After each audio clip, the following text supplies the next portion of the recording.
अस्सलाम वालेकुम, मैं मुनीज़ जहांगीर और आप देख रहे हैं प्रोग्राम स्पॉटलाइट। नाजरीन, आज वज़ीर आज़म शहबाज शरीफ ने कहा है कि खैबर पख्तूनख्वा में पायदार अमन का क़याम नागुज़ीर हो चुका है और उन्होंने कहा कि तहरीक इंसाफ ने ही सूबे में दहशत गर्दों को वापस वो लेकर आए। इनका मज़ीद कहना था कि खैबर पख्तूनख्वा में दहशत गर्दी से निमटने के लिए दीगर सूबों ने अपने हिस्से से 800 अरब रुपए दिए हैं। नाजरीन, दूसरी तरफ आज इस्लामाबाद में खैबर पख्तूनख्वा में फ़ौजी ऑपरेशन के हवाले से हुकूमत और अपोजिशन के दरमियान काफ़ी बहस हुई। वज़ीर दफ़ा ख्वाजा आसिफ ने कहा कि हम खैबर पख्तूनख्वा में ऑपरेशन कर रहे हैं और करते रहेंगे, जबकि वज़ीर मुमलिकत बराए दाखिला तलाल चौधरी ने कहा कि ये ऑपरेशन वज़ीर आला खैबर पख्तूनख्वा की मुकम्मल मुशावरत से किया जा रहा है। हम कर रहे हैं ऑपरेशन, बिल्कुल हम कर रहे हैं और करेंगे इंशाअल्लाह ताला, बिल्कुल करेंगे इंशाअल्लाह ताला। हम ऑपरेशन कर रहे हैं। आपके पास इख्तियारात हैं, आप इख्तियारात का इस्तेमाल नहीं कर रहे। मुल्क और कौम के लिए अपने इख्तियारात का इस्तेमाल नहीं कर रहे, अपने मफादात के लिए अपने इख्तियारात का इस्तेमाल कर रहे हैं आप। अभी अफरीदी साहब ने जिसका जिक्र किया है, जो कि इस वक्त केपी में या फाटा के साबक फाटा में हो रहा है, जनाब स्पीकर, उसमें सूबाई हुकूमत पूरी ऑन बोर्ड है। एक कौमी बयानिया, कौमी इत्तफाक़े राय से बनने वाला नेशनल एक्शन प्लान, उस पे अबहम पैदा करना और इस यहाँ पर बार बार ये कहकर कोशिश करना, अपने आप को अलहदा करना। इस वक्त के जो एक्शंस हैं, जो अभी इन्होंने नए सीएम, अपने बिलवड सीएम लेकर आए हैं, ये उनके फैसले के बाद हो रहे हैं। जो लोग हमारे जवानों का सर उतार कर फुटबॉल खेल लें, उनसे हमदर्दी नहीं हो सकती, नहीं हो सकती। एक्शन होगा, होगा और होगा, और इनकी मुशावरत से हो रहा है। अब नाजरीन, याद रहे कि इससे कबल वज़ीर आला खैबर पख्तूनख्वा सुहेल अफरीदी ने तिरा की आवाम से खिताब करते हुए कहा था कि वो मिलिट्री ऑपरेशन की मुखालफत करते हैं और ये मिलिट्री ऑपरेशन इन पर बंद कमरों के फैसलों के नतीजे में थोपा जा रहा है। इसके अलावा तहरीक इंसाफ के असद कैसर ने कहा कि 22 ऑपरेशंस के बाद भी दहशत गर्दी ख़त्म नहीं हो सकी। उन्होंने हुकूमत को ऑफ़र की कि तहरीक इंसाफ के अलावा खैबर पख्तूनख्वा की तमाम जमातों का जिरगा बुलाकर इनसे मशवरा कर लें कि आखिरकार करना क्या है। कि स्पीकर साहब, आप खुद अपने ऑफिस में वो जरगा बुलाए जिस जरगे को हमने बुलाया था। इसमें चीफ मिनिस्टर साहब, मैं कमिटमेंट करता हूं कि चीफ मिनिस्टर साहब भी आएगा, स्पीकर के असेंबली भी आएगा, तमाम पॉलिटिकल पार्टीज की जो लीडरशिप उसको बुलाओ और उससे पूछो तुम्हारे क्या मसाइल है, देखे संजीदा लोगों को बिठाए और उसके लिए एक प्रॉपर बैठक हो, डिस्कशन हो और पूरे तरीके से जो है उसके ऊपर एक पूरा डिबेट की जाए।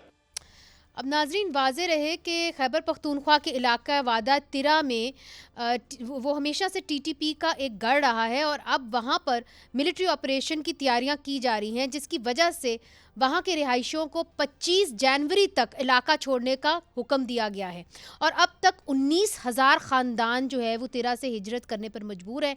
इस हवाले से आज तिरा के MNA जो हैं इकबाल अफरीदी ने असम्बली में बात करने के लिए कई दफ़ा कोशिश की, लेकिन इनको इजाज़त नहीं मिली और जब इनको बात करने की इजाज़त दी गई तो सरकारी टीवी ने उनकी तकरीर नशर होने से उनके पर पाबंदी लगा दी, उसकी आवाज़ ही ख़त्म कर दी।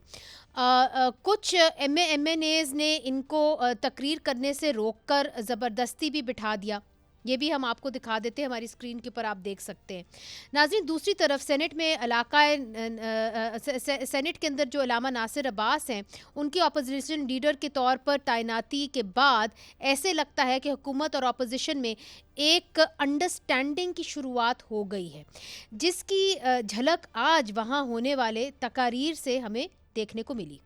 पाकिस्तान के ऊपर रूल करना सियासतदानों का काम है, सियासी काम सियासतदानों का किसी का भी नहीं है। आर्मी चीफ सब अपनी डोमेन में चले जाएं, फौज के साथ खड़े होंगे, हम सारे इनको सलूट मारेंगे, इज्जत करेंगे, हर लिहाज से करेंगे, अपनी डोमेन में चले जाएं और सिर्फ अपना काम मुल्क का दिफा है, मुल्क की नेशनल सिक्योरिटी है और बाकी चीजें हैं। आप इस बात से आगे नहीं बढ़ेंगे कि जी 8 फरवरी को जो हुआ बस उससे आगे या पीछे हमने कोई चीज नहीं देखनी, तो फिर जो है वो 2018 जो है उसके ऊपर भी जो है वो बात होती रहेगी।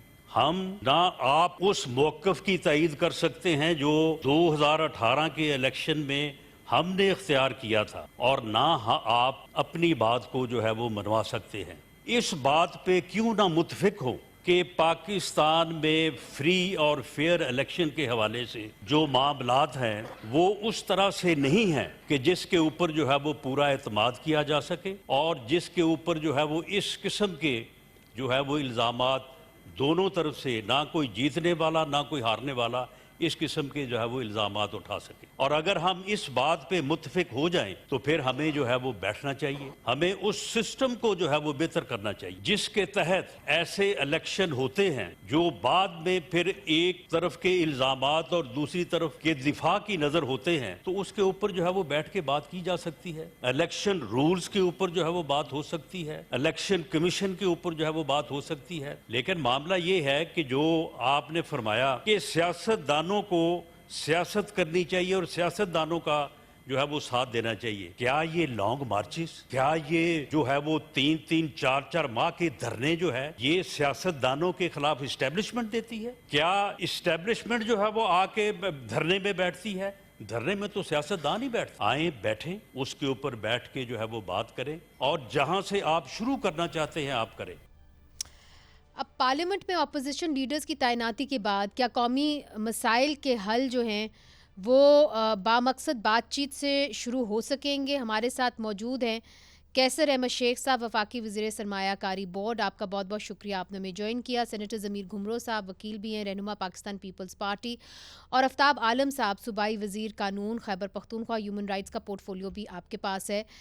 आफ्ताब आलम साहब, सबसे पहले आपकी जानिब 2 दिन से बाकायदा तकारीर हो रही हैं तेरा वैली को लेके, और वहाँ पे जो 25 जनवरी की एक डेडलाइन दी गई है, 17,000 ख़ानदान जो हैं वो नकल मकानी करने पे मजबूर हैं।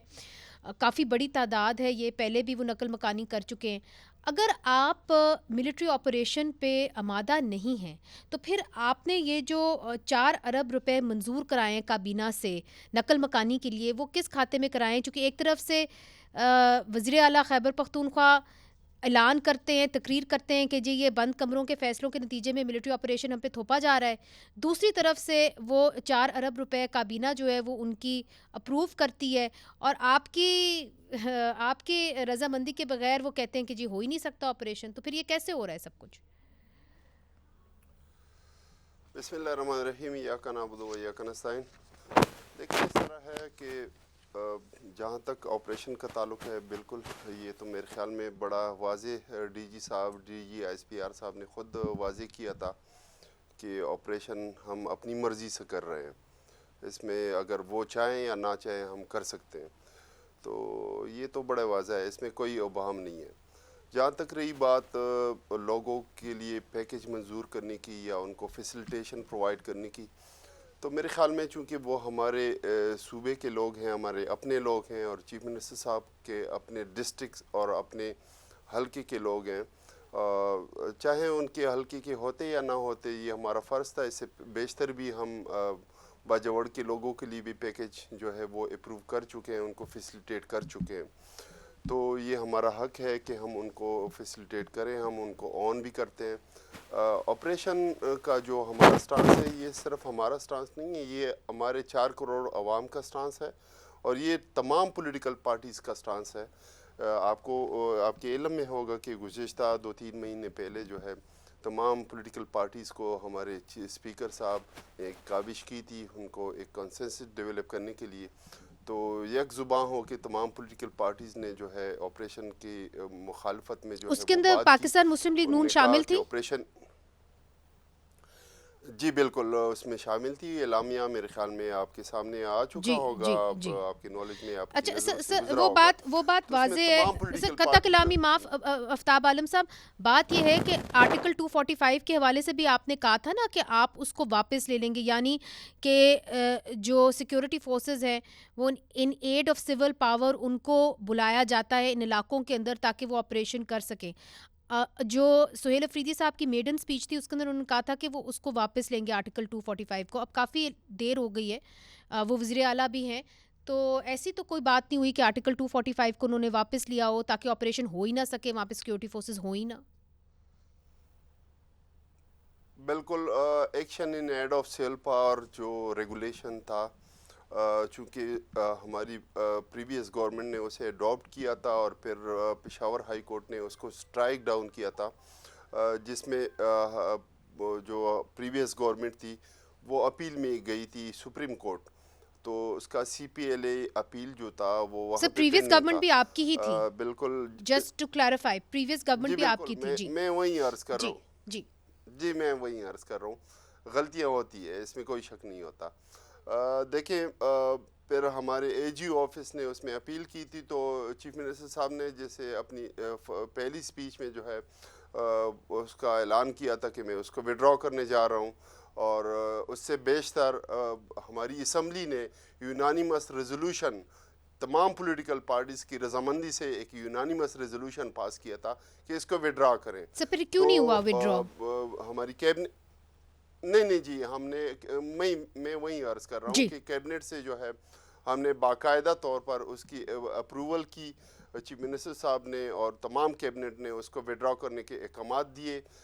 उसमें इशू ये आ रहा था कि चूँकि वो जजमेंट अगर आप डिटेल में पढ़ ले पेशावर हाई कोर्ट की, तो उसमें जो यहाँ पे इंटरमेंट सेंटर है उसमें जो इंटर्नीज़ है उनकी डिटेल जो है वो हमारे पास नहीं थी, तो उनकी डिटेल हमने मंगवाई इंटरमेंट सेंटर की जो अथॉरिटीज़ हैं, लेकिन बदकिस्मती से थ्रू होम ये तमाम जो उनके साथ डिलीब्रेशन हुई, लेकिन ताहाल हमें उसकी कोई जो है वापसी उनका जवाब नहीं आया। मगर इसमें कोई कबाहत नहीं है, इंटरमेंट सेंटर में जो है आप उनको मुंतकिल कर सकते हैं आम जेलों के अंदर।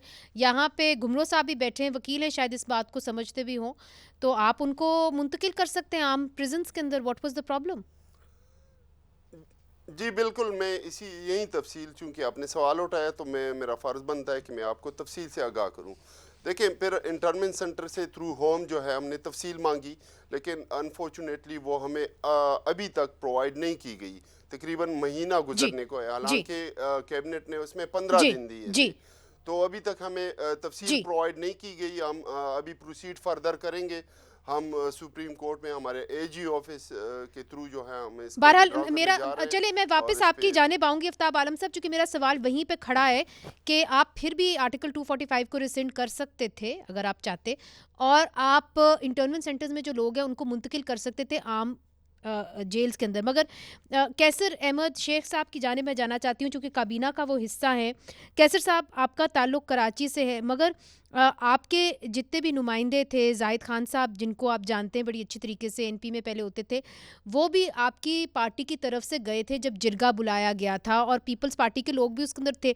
वो सब इस बात पे रजामंद थे कि कंसेंसस से मामलात को आगे लेके जाना चाहिए।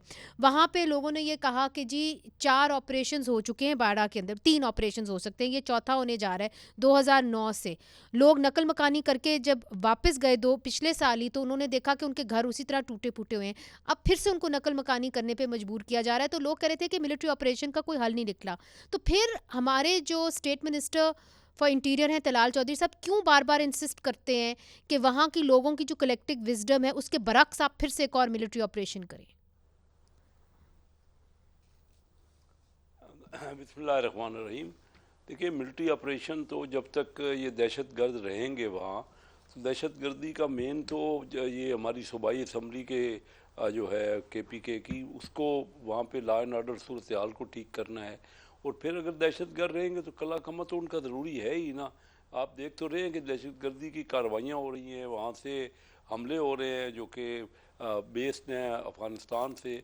तो ये बार बार उनसे तो यही कहा जा रहा है कि इसको ख़त्म करना पड़ेगा, अदरवाइज तो पाकिस्तान। सर, ये जो चौथा मिलिट्री ऑपरेशन है ये बाकी 3 से कैसे मुख्तलिफ होगा? पिछले तीनों ने तो ख़त्म किया नहीं, वहाँ पे फिर से दहशतगर्दी आ गई, तो ये चौथा कैसे मुख्तलिफ होगा? जी हाँ, बस ये तो अब ये देखते हैं ना कि उसकी क्या नई कार्रवाई है। ख़त्म तो देखें ना, ये उसको कबूल तो नहीं किया जा सकता ना। आप बताएं, ऑपरेशन नहीं होगा तो क्या होगा? ये दुरुस्त आप कह रही हैं कि 3 हो गए, ये चौथा हो रहा है, तो कोई ना कोई उसमें अब ऐसा लाया अमल बनेगा ना जिसका इम्पैक्ट हो, जिसका सही तरह लॉ एंड ऑर्डर, क्योंकि ये तो सूरत हाल कबूल की ही नहीं जा सकती ना, एक्सेप्टेबल है। ये कैसे हो सकता है कि दहशतगर्दी जारी रहे? और ये तो कैटेगोरिकली पाकिस्तान के हुकूमत ने कह दिया है अफ़गानिस्तान से कि या तो आप ये दहशतगर्दों को एक्सेप्ट कर लें और या फिर पाकिस्तान के साथ रहें। ठीक है, तो ये तो हर सूरत में हमने तैयार कर लिया है कि दहशतगर्दी को खत्म करना। मगर is that the answer, is the question?